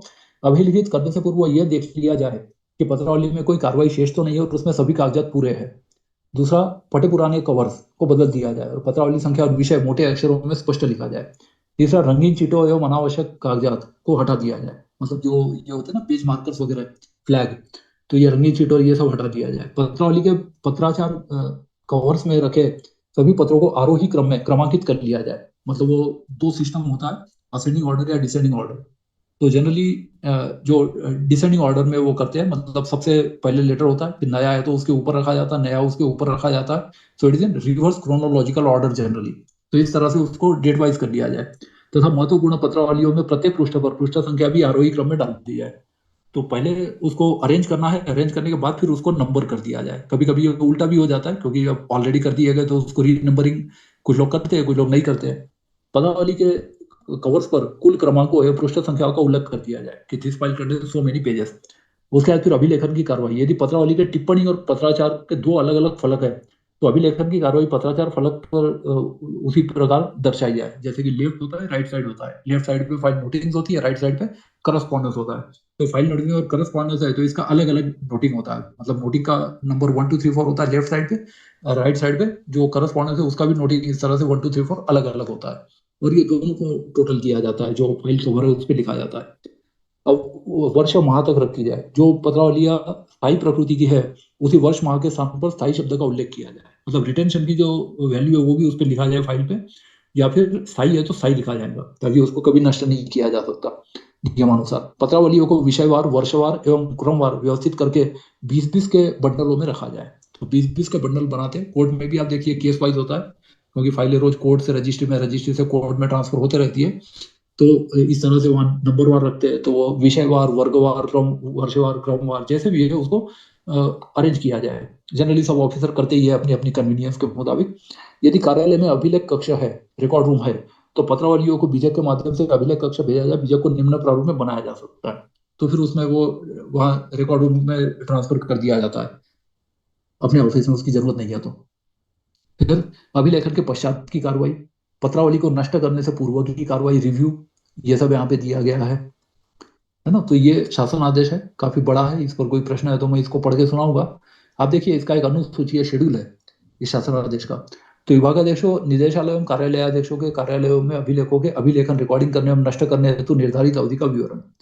अब इसमें जो है ये चूंकि एक जनरल है बहुत ही, तो इस तरह के जो डॉक्यूमेंट होते हैं तो उसकी लीगल लाइफ कितनी है वो यहाँ पे दिया है। जैसे उपस्थिति पंजी है ना, प्रांतीय फॉर्म संख्या 161, 1 साल तक रखना जरूरी है। 1 साल का मतलब क्या है कि आखिरी एंट्री हो जाने के बाद 1 साल बाद वो डॉक्यूमेंट एक्सपायर हो जाता है। आकस्मिक अवकाश पंजी समाप्त होने के 1 वर्ष बाद, मतलब जिस दिन पूरे पन्ने भर गए, या साल वाइज यदि बनी हुई तो अलग अलग हो सकती है। तो समाप्त होने के 1 वर्ष बाद वो डॉक्यूमेंट एक्सपायर हो जाता है, उसके बाद उसको नष्ट किया जा सकता है। ऑडिट महालेखाकार विभागीय अतिरिक्त लेखाधिकारी द्वारा की गई ऑडिट पत्रावलियां, पत्रावलियों के अंतिम समाधान के बाद अगले ऑडिट होने तक। फिर आय व्यय अनुमान की पत्रावलियां 10 वर्ष। सरकारी धन भंडार का अपहरण, कमी, निष्प्रयोज्य वस्तुओं के निस्तारण आदि संबंधी पत्रावलियां अंतिम निर्णय व वसूली राइट ऑफ के पश्चात 3 वर्ष। तो वो जब ये हो जाता है उसके बाद 3 साल बाद वो एक्सपायर हो जाता है डॉक्यूमेंट। फिर डेड स्टॉक, क्षयशील उपभोग वस्तुओं एवं पुस्तकालय हेतु क्रय की गई पुस्तिका, पुस्तकों आदि के पत्र व्यवहार संबंधी पत्रावलियां। स्टॉक बुक में प्रविष्टि, मतलब पहले उसकी स्टॉक बुक में एंट्री कर ली जाए। विभिन्नताओं के समाधान एवं तत्संबंधी ऑडिट आपत्तियों के समाधान के पश्चात 1 वर्ष। तो ऑडिट आपत्ति का समाधान होने के बाद 1 साल तक वो रखना जाता है, उसके बाद वो एक्सपायर हो जाता है। निरीक्षण, टिप्पणी एवं उनके अनुपालन संबंधी पत्रव्यवहार की पत्रावलियां। बहुत सारे डॉक्यूमेंट है, बहुत लंबा ये जीओ है। तो इसमें देखिए कि इस तरह से क्लासिफाई किया गया है, और इसमें जो भी डॉक्यूमेंट है हर एक की लाइफ दी गई है। तो इस तरह से ये अलग अलग विभागों के, और बाकी जो है वो इसको लागू कर सकते हैं या इसमें परिवर्तन अलग अलग विभाग अध्यक्ष भी इसको संशोधित कर सकते हैं। फिर नहीं है तो फिर वो जो है इसको इसी को अडॉप्ट कर सकते हैं। बजट एवं लेखा संबंधी पत्रावली या रजिस्टर। वीरेंद्र सर, तो उसके बाद फिर ये ये हमारा परिवहन सामान्य विभाग का है। प्रशासन, हाँ जी, ये हमारा हाँ सामान्य जी, अलग प्रशासन अलग। विभाग, सामान्य प्रशासन विभाग का भी सेम ऐसे ही उन्होंने कर रखा होगा सर क्या? हाँ, पूरे भारत में हो गया है ये सभी विभागों में, क्योंकि 1917 का कानून है और सबके पास ये विनिष्टीकरण के नियम होते हैं। लेकिन मैंने बताया कि जनरली क्या होता है कि जो हाई हाई लेवल के ऑफिसर्स होते हैं उनको भी पता होता है, बाकी कई बार कई ऑफिसर्स को या इनको भी पता नहीं होता है, क्योंकि वो बस इकट्ठा करते जाते हैं। विनिष्टीकरण थोड़ा खतरनाक काम होता है, तो इससे जनरली इसमें लोग पढ़ते नहीं है। जब प्रॉब्लम आती है तब ये करते हैं, या फिर हैंडिंग ओवर, टेकिंग ओवर है, या डेथ होती है, रिटायरमेंट होता है, रेसिग्नेशन होता है, ज्वाइनिंग होता है, ट्रांसफर होता है, उस टाइम पर ये एक्सरसाइज किया जाता है। अब देखिए उत्तराखंड परिवहन वीरेंद्र विभाग के अभिलेखों का हाँ हाँ जी, ये परिवहन विभाग का है। सर, ये हाँ जी। ये आपने ये परिवहन, जैसे कि आपने बताया था रूम मेकिंग पावर, तो ये हमारी नगर पालिका ने भी, मैंने 41B में जो जानकारी मांगी थी, ली थी, तो उसमें भी दस्तावेज विनिष्टीकरण की मेरे को सूची सौंपी गई। अब ये इन्होंने सामान्य प्रशासन की गाइडलाइन या खुद आपने इससे बना लिया है, क्या क्या है, आप थोड़ा बताएं। कोई भी कर सकता है। जो वो देखो, हर एक को अपने अपने क्योंकि पार्लियामेंट ने कुछ नहीं किया है, केवल एक एक्ट पास किया है 4 सेक्शन का बस। तो बाकी इन्होंने जी स्टेट गवर्नमेंट और विभागाध्यक्ष और कॉम्पिटेंट अथॉरिटी पर छोड़ दिया है। अब जैसे मैं अभी आपको चीफ सेक्रेटरी साहब का दिखाया मैंने, है ना, तो उसमें भी क्या है कि उन्होंने भी कोई स्पेसिफाई नहीं किया, या उन्होंने खुद ही लिख दिया है कि भाई आप अपना मॉडिफाई कर सकते हैं, परिवर्तन कर सकते हैं, तो वो कर सकते हैं। अब देखिए मैं आपको एक और चीज दिखाता हूँ। जैसे ये उत्तराखंड सूचना आयोग है ना, यूआईसी के भी अपने रूल्स बने हुए हैं जो वेबसाइट पर पब्लिक है। ये मैं आपको दिखा देता हूँ। जी अब देखिए इसमें उत्तराखंड सूचना आयोग का ये आ जाएगा आपको नेटवर्क डिले के पश्चात। दिख रहा है? यस, है ना। तो अब क्या है कि सूचना आयोग के अभिलेखों का सृजन, अनुरक्षण, नकल एवं विनिर्दान, विनिर्दान शब्द किया गया है यहाँ पे विनष्टीकरण के बदले, कि किस तरह से वीडिंग करना है। तो 2014 का आदेश है ना। अब इसमें आप देखिए कि अध्याय 1 है, फिर इस तरह से ये दिया गया है अभिलेखों का सृजन, है ना, क्रिएशन कैसे करना है, फाइल वाइल में रजिस्टर वगैरह के जो प्रोफार्मा है वो आपको दिख रहे होंगे इसमें, ये सब। उसके बाद फिर अभिलेखों का वर्गीकरण, इसमें क्लासिफिकेशन सिस्टम दिया है। उसके बाद फिर ये रजिस्टर के जो कॉलम्स है वो सब दिया गया है। द्वितीय अभिलेख, ये अपना आयोग की जो पत्रावलियां है वो है ना, उनका फाइलिंग सिस्टम कैसे वो मेंटेन करते हैं वो उन्होंने पब्लिश किया है 2014 में। फिर नकल, कॉपी कैसे करते हैं, मांग पत्र, रिक्विजिशन, कि कैसे इसको रिप्रोड्यूस करना है, कैसे पब्लिक को देना है, तो ये सब 5 में है। उसके बाद मांग पत्र का प्रारूप, एक फॉर्म भी डिजाइन किया गया है ना, कि इस तरह का मांग पत्र भरवा लिया जाए जिसको चाहिए उससे। फिर प्रभारी केंद्रीय अभिलेखागार के स्तर पर निम्न प्रकार एक पंजिका तैयार किया जाएगा जिसमें ऐसे सभी मांग पत्रों का अंकन किया जाएगा। तो जो भी रिक्वेस्ट है उसका रजिस्टर बनाया जाएगा। ये भी लिखा है ना कि किस किस को कॉपी दी गई, कब कब। फिर अभिलेखों का विनिर्दान, विडिंग, अध्याय 6 है ना, इसमें विडिंग आउट के पूरे रूल्स है। अब देखिए विनिर्दान हेतु पंजिका का प्रारूप, फिर प्रमाण पत्र का प्रारूप ये दिया गया है। अब प्रमाण पत्र है ना किस तरह से साइन करना है, तो ये सर्टिफिकेट होता है विनष्टीकरण का, उसका भी फॉर्मा दिया गया है। उसके बाद फिर ये माननीय राज्य सूचना आयुक्त, माननीय राज्य सूचना आयुक्त स्तर पर धारित अभिलेख। अब जो कमीशन के है उसमें देखिए दिया गया है कि द्वितीय अभिलेख शिकायत पंजिका स्थायी रूप से रखा जाएगा। समय पत्र क्या भ्रमण पत्रावली जो है कार्यकाल पूर्ण होने के 1 वर्ष तक, मतलब वो रिटायर हो गया उसके 1 साल बाद उसके जो वो है भ्रमण डीए का, ये सब नष्ट कर दिया जाएगा। जिला स्तरीय समीक्षा बैठक की पत्रावली कार्यकाल पूर्ण होने के 1 वर्ष तक। फिर शासकीय अर्धशासकीय पत्रों की पत्रावली कार्यकाल पूर्ण होने के 1 वर्ष तक। माननीय मुख्य सूचना आयुक्त तथा राज्य सूचना आयुक्त को व्यक्तिगत संबोधित पत्रों की पत्रावली कार्यकाल पूर्ण होने के 1 वर्ष तक। कुछ ऐसे जो स्थायी रूप से, तो इसमें देखिए संकल्प रेजोल्यूशन स्थायी रूप से, मिसाल बंद रजिस्टर अपील एवं शिकायत स्थायी रूप से, वाद रजिस्टर अपील एवं शिकायत स्थायी रूप से, वार्षिक प्रगति रिपोर्ट स्थायी रूप से, द्वितीय अपील की पत्रावलियां अंतिम निस्तारण के पश्चात 3 वर्ष तक, है ना, मतलब सब्जेक्ट टू कि हाईकोर्ट में पेंडिंग नहीं है कि किसी अन्य न्यायालय में वाद लंबित ना हो। हाँ, शिकायत पत्रावलियां, तो ये 3 साल है। तो पहले तो ये आयोग ने 2014 में बनाया था। कार्यकाल सेमिनार संबंधित पत्रावलियां, मासिक त्रैमासिक प्रगति रिपोर्ट, अवर्गीकृत विविध पत्रावलियां, है ना। तो इस तरह से ये अलग अलग चीजें हैं। फिर अधिष्ठान से संबंधित अभिलेख, एस्टैब्लिशमेंट, इसमें देखिए कुछ चीजें स्थायी रूप से है। तो हर डॉक्यूमेंट की लीगल लाइफ है ना, ये आपको मिलेंगी संबंधित विभागों में। ये जैसे वो इन्होंने अपना दिया है लेखा अनुभाग से संबंधित अभिलेख, तो ये अकाउंट का दिया है कि अकाउंट के डॉक्यूमेंट कब तक रखे जाएंगे। उसके बाद फिर वादों रिटों से संबंधित प्रकरण, तो ये रखा है कि इसमें स्थायी रूप से कौन से रखे जाएंगे, निर्णय के बाद कितने टाइम तक रखे जाएंगे। तो उसके बाद निर्णय के बाद भी जो निर्णय की कॉपी है वो रखी जाती है, लेकिन जो बाकी चीजें प्लीडिंग वगैरह वो सब कई बार नष्ट कर दिया जाता है। फिर ये सूचना का अधिकार अधिनियम से संबंधित अभिलेख, वो यहाँ पे दिया गया है। उसके बाद फिर व्यवस्था से संबंधित अभिलेख, है ना। फिर पुस्तकालय प्रलेखन से संबंधित अभिलेख, तो ये सब यहाँ पे दिए गया है। फिर अध्याय 7 है प्रकीर्णा, मिसलेनियस, ये आखिरी सेक्शन है। अब मैं बताता हूँ कि 2018 में चीफ सेक्रेटरी ने एक जीओ निकाला था कि आरटीआई की फाइलें पीआईओ कब डिस्ट्रॉय कर सकता है। तो ये एक नया बना दिया गया था 2018 में। ये मैं आपको दिखाता हूँ। यह है वीडिंग रजिस्ट्रेशन बाय जीएडी, सामान्य प्रशासन विभाग का, ये चीफ सेक्रेटरी से साइंड है 2018 का। हाँ, अब इसमें क्या है कि जो आरटीआई की पत्रावलियां है, मतलब जितने भी सरकारी विभाग है उसमें जो पीआईओ है वो आरटीआई की फाइलें कब कब डिस्ट्रॉय कर सकता है। तो ये प्रक्रिया हमारे यहाँ 2018 तक नहीं थी, लेकिन अब 13 साल के बहुत सारे रिकॉर्ड हो गए। तो उस टाइम जो 2018 में जो उत्पल कुमार सिंह है ना, मुख्य सचिव थे तत्कालीन, तो उन्होंने ये वीडिंग आउट के दिए, जिसके प्रावधान में ब्रीफली आपको बता देता हूँ कि जहां पर अतिरिक्त शुल्क मांगा, अतिरिक्त शुल्क उसने जमा ही नहीं किया, तो 1 साल बाद तो डिस्ट्रॉय किया जा सकता है। ठीक है। दूसरा है कि कोई मामला जो फर्स्ट अपील में चला गया, तो फर्स्ट अपील का निस्तारण हो गया, उसके बाद 1 साल तक रखा जाए, बाद में डिस्ट्रॉय कर दिया जाए। सेकंड अपील या कंप्लेंट में आयोग में गया तो उसका निस्तारण होने के बाद उसको 3 साल तक रखा जाए। कमीशन या ये जो कोई कोर्ट या ट्रिब्यूनल में कोई मामला गया है तो वो वहां पर अंतिम निर्णय हो जाने के बाद 3 साल तक रखना जरूरी है, उसके बाद उसको डिस्ट्रॉय किया जा सकता। मतलब जैसा आयोग ने किया था, जो अभी मैंने आपको दिखाया वो सूचना आयोग का था, ये जो है दिस इज फॉर पीआईओ। तो अपने अपने जो पीआईओ है वो आरटीआई की फाइलें इस तरह से डिस्ट्रॉय कर सकते हैं। और फिर उसमें जो ये आप देखिए मैक्सिमम मतलब रिटेंशन का अवधि इसमें 3 साल दिया गया है। आगे ये भी लिखा है, ऐसे अनुरोध पत्रों से संबंधित पत्रावली जिसके सापेक्ष लोक सूचना अधिकारी द्वारा आवेदक से नियमानुसार शुल्क की मांग कर ली गई और आवेदक के द्वारा न दिया गया है ना, तो लोक सूचना अधिकारी के कार्यालय में शुल्क जमा न तो लोक सूचना अधिकारी के कार्यालय में शुल्क जमा किया गया हो और न ही अतिरिक्त शुल्क की मांग के विरुद्ध प्रथम अपील आयोग में द्वितीय अपील या शिकायत प्रस्तुत की गई हो। तो ऐसे प्रकरणों को अनुरोध पत्र की प्राप्ति से 1 वर्ष बाद निर्वाण विडिंग किया जाए।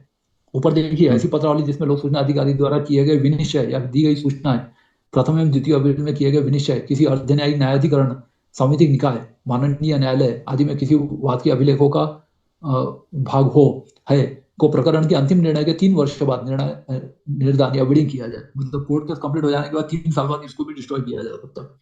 तो इस तरह से मैंने बताया कि इसमें जनरली 1 साल 3 साल इस तरह का दिया गया है। तो ये कर दिया गया ताकि आरटीआई की फाइलें है वो भी पीआईओ जो है वो पीरियडिकली उसको टाइम टू टाइम उसको डिस्ट्रॉय करते रहे। तो इस तरह के वीडिंग आउट के रूल्स है। इसके अलावा कुछ और है जो मैं नहीं दिखा रहा हूँ, लेकिन जैसे मैंने बताया फॉरेस्ट विभाग है, पीडब्ल्यूडी विभाग है, खास करके जहाँ पर बहुत पुराने रिकॉर्ड्स रखे जाते हैं, ज्यादा रिकॉर्ड्स रखे जाते हैं या ज्यादा आरटीआई आती है, तो वो लोग भी इसका वो नियम या तो बना लेते हैं या तो अडॉप्ट कर लेते हैं, जो दूसरे कार्यालय के या फिर जो अपने स्टेट के है।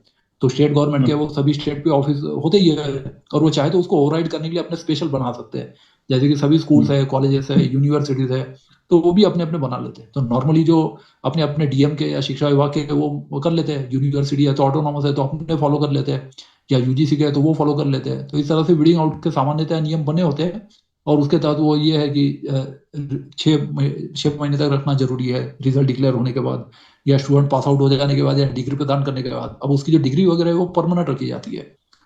जैसे मेरा भी 1-2 डिग्री पड़ी थी, 18 साल से लिया ही नहीं था, वो प्रोविजनल पे काम चल रहा था, तो 18 साल बाद गया तो मिल गई। तो इस तरह से वो रखी जाती है। तो परमानेंट है वो स्थायी रूप से रखे जाते हैं और वो कंसर्न व्यक्ति को ही दिए जाते हैं। और जो बाकी चीजें जो जहां तक है तो उसकी जो प्रॉपर ये प्रक्रिया है तो उसके बाद वो डिस्पोज कर दिया जाता है, जैसे कि असाइनमेंट सबमिट किए, क्लास टेस्ट है, बाकी चीजें। तो टाइम टू टाइम परीक्षा विभाग वाले भी करते रहते हैं और अखबारों में टेंडर नोटिस भी छापते हैं, जो आपने देखा होगा, तो उसके मुताबिक वो कर सकते हैं। तो इस तरह से आपको रूल्स मिल जाएंगे। और ये क्लासिफिकेशन के जो रूल्स है तो उसके तहत इस तरह के ये अभिलेख जो है वो समय समय पर ये कर दिए जाते हैं। ये मैंने आपको ये रूल्स बता दिए और एक शायद और भी है वीडियो आउट का, जियो 3 मैंने दिखा दिए। एक ये है, हाँ ये वही है जो अभी जो आरटीआई पत्रावली का दिखा मैंने 29 जनवरी 2018, है ना। हाँ तो ये सभी वीरेंद्र कुमार वापस सर, ये जैसे आप अभी दिखा रहे हो ये सर्कुलर जिसको परिपत्र कहते हैं, हाँ जी, हाँ जी, हाँ जी। हाँ ये अपने पीआईओ या फर्स्ट अपलाइंड अथॉरिटी इसको नहीं मानते हैं, तो उसके लिए सर क्या मतलब सजा के लिए प्रावधान है? नहीं, उसमें जनरली क्या होता है, जनरली मैंने बोला कि सजा वजह कुछ नहीं है, क्योंकि जनरली कोई डिस्ट्रॉय नहीं करता है। प्रॉब्लम उल्टी है, प्रॉब्लम है कि 25-30 साल पुराने डॉक्यूमेंट पर रखे हुए सड़ रहे हैं, कोई मांग नहीं रहा है, कोई यूज नहीं कर रहा। मतलब सर जैसे कि कोई आ जाती है, डिमोट आ जाती है, ये उल्टी प्रॉब्लम है। जनरली सरकारी अधिकारी कोई भी डॉक्यूमेंट डिस्ट्रॉय करता ही नहीं है, और यदि करता है तो फिर प्रक्रिया फॉलो करके ही करेगा, क्योंकि वो ऐसा काम भी करेगा नहीं कि जानबूझ के अपनी आग लगा के डिस्ट्रॉय करे या ये करे। तो उसकी प्रॉपर परमिशन होती है, कॉम्पिटेंट अथॉरिटी से ऑर्डर लेके उसके बाद विनष्टीकरण किया जाता है ना। वीरेंद्र सर बहुत अच्छी बात आपने बताई। साहब ये जब फंसते हैं ना कार्यालय वाले, तो ये आग लगना वगैरह, चिमनी वो हो जाना, गिर जाना, मोमबत्ती गिर जाना, ऐसा करके नहीं है उसको खत्म कर देते हैं जब आरटीआई लगती है। तो उस मामले में थोड़ा सा बताइए ना आप। नहीं तो वो फिर आपराधिक मामला बनता है। तो उसमें मैंने बताया कि उसमें जो है 204 आईपीसी लग सकता है, सेक्शन 20 में भी हो सकता है, लेकिन उसमें फिर वो एक्सीडेंट था कि जानबूझकर इरादतन किया गया, तो उसमें ये चीजें अक्सर होती है। तो इसलिए मैंने बताया कि वो क्या डॉक्यूमेंट था, क्या उसकी इंपॉर्टेंस थी, क्योंकि नेचुरल एक्सीडेंट भी होते हैं, it can't be ruled out. बाढ़ आती है, भूकंप आता है, बिल्डिंग गिर जाती है, हमारे यहाँ तो पानी में बह जाता है, तो कई तरह की चीजें होती है, कोई जानवर या ऑफिस में आके कोई खा गया है, ऐसी भी चीजें हो जाती है, तो एक्सीडेंट भी होते रहते हैं। तो इसलिए आरटीआई की जो रिक्वायरमेंट है उसमें आपको ये दिखाना पड़ेगा कि उस सूचना का इंपॉर्टेंस क्या है और वो प्रॉपर प्रिकॉशंस वगैरह ली गई कि नहीं ली गई। अदरवाइज देखिए, आपराधिक साबित करने का तरीका मैं बताता हूँ क्या है। कि पहली बात तो हैंड ओवर किया गया हो, उस आवेदन ने साइन किया कि भाई इतनी इतनी फाइलें मुझे मिली है। दूसरी बात ये कि या तो कहीं प्राप्ति स्वीकृति है कि डिस्पैच रजिस्टर में वगैरह कि हाँ भाई ये चीज़ उसको दी गई थी, तो ये होता है। बाद में फिर ये कि उसने किसी और को नहीं किया, क्योंकि जनरली एक ऑफिसर दूसरे को ट्रांसफर कर देता है, तो केवल उसने रिसीव किया इसके आधार पर आप साबित कुछ नहीं कर सकते। तो आपराधिक जो है उसमें फिर मामला साबित करना है तो वो बहुत क्रिटिकल ये होता है, और उसमें फिर सब आपको करना पड़ेगा कि उसमें ये चीज था, उसका ये इरादा था, इंटेंशन या मोटिव है वो भी साबित करना पड़ता है कि इस कारण से उसने किया होगा। तो बहुत सारी चीजें साबित करनी पड़ती है, और वो होने के बाद ही आपराधिक मामला बनता है। तो जनरली केवल एफआईआर कर दो या सूचना आयोग एफआईआर के ऑर्डर दे दे, उसमें नॉर्मली कुछ नहीं होता है, क्योंकि 204 में उसको साबित करना है, तो फिर आपको 204 की जो रिक्वायरमेंट है आईपीसी की, वो साबित करनी पड़ेगी कि why that document has been destroyed. क्या वो परचेज से संबंधित था, क्या वो कोई घोटाले से संबंधित था, क्या वो कोई जांच थी, क्या था, है ना, क्यों उसको किया गया, क्या मोटिव था। तो ये यदि चीजें हो तो फिर उसमें संबंधित व्यक्ति जो है उसकी क्रिमिनल वो भी कर सकते हैं।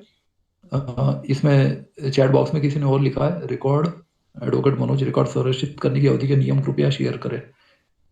रिकॉर्ड एक्ट 1903 में कुछ नहीं है, वो तो वो अलग है, वो पिछले बार हमने डिस्कस किया था। It is not retention rules, वो रिकॉर्ड मेंटेनेंस का है। हम मेंटेनेंस की बात नहीं कर रहे, हम डिस्ट्रक्शन की बात कर रहे हैं।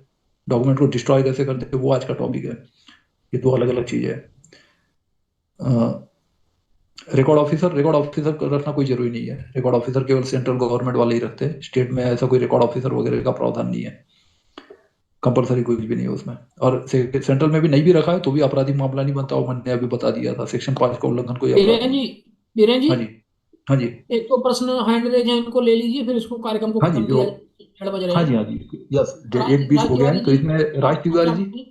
राज तिवारी जी मैं आपको अनम्यूट बटन भेज रहा हूँ, आप अनम्यूट कर सकते हैं अपने आप को। जी सर, सभी को हाँ जी, नमस्कार। हाँ जी, पूछिए। हाँ जी।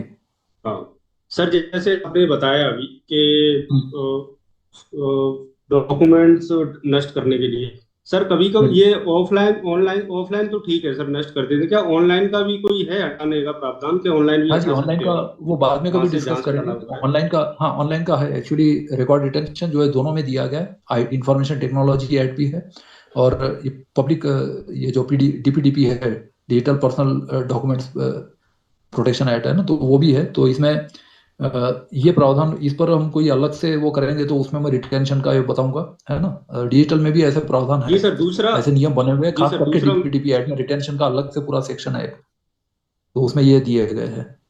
और जी सर दूसरा मेरा ये पूछना था आपसे कि हम्म, कभी कभार क्या होता है कि द्वितीय अपील में लोक सूचना अधिकारी और ये दोनों आमने सामने खड़े हैं अपीलार्थी, तो उस टाइम क्या होता है कि उन्होंने बोल दिया कि ये जानकारी का आपने नहीं बताया कि आपको किस लोक हित में चाहिए, और हम्म, इसलिए ये अपील खारिज कर दी जाती है। लेकिन सर बात हम्म। ये है कि आप उन्होंने लोक हित पूछा ही नहीं ना पीआईओ ने हमसे, आपने सिर्फ नहीं, आयोग को जाके बताया कि इन्होंने लोक हित नहीं नहीं ऐसा बताया, होता है, तो इसलिए पीआईओ, ये अपील खारिज पीआईओ कर दी लोकहित, जाती है। पीआईओ को है ना तो इंक्वायरी के पावर है ना लोकहित या जानने की कोई आवश्यकता है।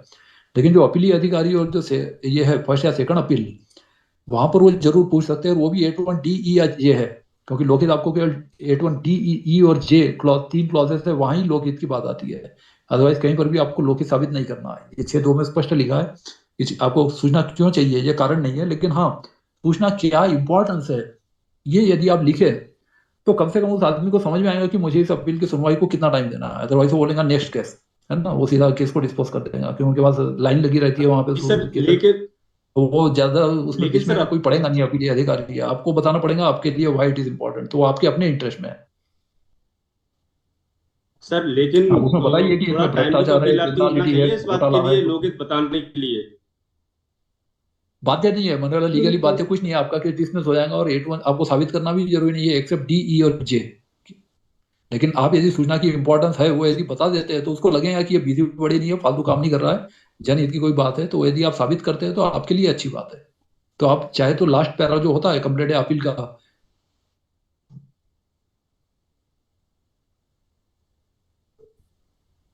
लेकिन सर उन्होंने बोला कि आप लोकेट बताओ, तो आयोग की सर वेबसाइट पे आपको थोड़ा प्रोफाइल टाइम मिल तो जाएंगे, मैं मिलना दिखा चाहिए दी ना, डाटा वो में टाइम पूरी भी कहानी नहीं लिखी दिए, है वो विस्तार डायरेक्ट में। अपील वहां पे क्योंकि कुछ खारिज आयोग कर को उसको देते हैं। ध्यान से पढ़ते हैं कि टाइम देंगे भी नहीं, वो टाइम नहीं देंगे, टाइम सुनवाई को टाइम नहीं देते हैं उसमें। उनके पास बहुत केस की लाइन लगी रहती है। मैंने आपको बोला, आप जो ड्राफ्टिंग करते हैं ना प्लीडिंग, उसमें आपको एनी अदर मैटर रिलेटेड जो उसमें आपको पूरे पूरा प्यारा निबंध वहां पे लिखिए आप कि भाई ये चीजें दैट्स वाई ये लोग छुपा रहे हैं। तो वहां पे आप सब आरोप लगा सकते हैं, समझे, ताकि वो उसकी जांच कर सके और पता कर सके कि सूचना की इंपॉर्टेंस क्या है। अदरवाइज आयु तक ही समझ में नहीं आएगा व्हाई यू आर आस्किंग, तो वो नहीं पड़ेगा बीच में उसमें ज्यादा, है ना। जी आपके लिए क्या इंपॉर्टेंस है ये आपको लिखना है। लीगली आपके लिए कोई बाध्यता नहीं है, आप खाली छोड़ दो कॉलम, नहीं लिखो तो आपका केस डिसमिस हो जाएगा। क्योंकि लीगली बाध्यता तो आपको केवल 81D, E और J में है, बाकी चीज में आपको आयुक्त भी बाध्य नहीं कर सकता, वो आपका केस डिसमिस कर देगा।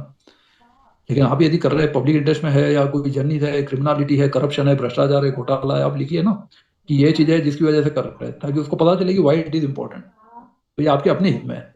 साबित कुछ नहीं करना है आपको, आरोप लगाने हैं कि भाई ये चीजें है और ये चीजें इसकी वजह से छुपाया जा रहा है, या हाउ आई एम अफेक्टेड, ये आपको बताना पड़ेगा कि ये चीजें है और इसलिए मतलब मुझे ये तकलीफ हो रही। तभी आयुक्त को पता चलेगा ना कि आपको कोई प्रॉब्लम है। तो आपकी समस्या है वो तो आपको बतानी पड़ेगी, अदरवाइज वो उसको इंपॉर्टेंस नहीं देंगे। एक और है, मैं नेक्स्ट, हाँ इसमें जो भरत पंड्या जी है, इनका हाथ ऊपर है, मैं इसको ये कर लेता हूँ, जी अनम्यूट सर, बटन भेज हमारे दिया। बीच में राहुल सर भरत भी आ पंड्या गए जी हैं। आप, बहुत बहुत स्वागत है सर आपका।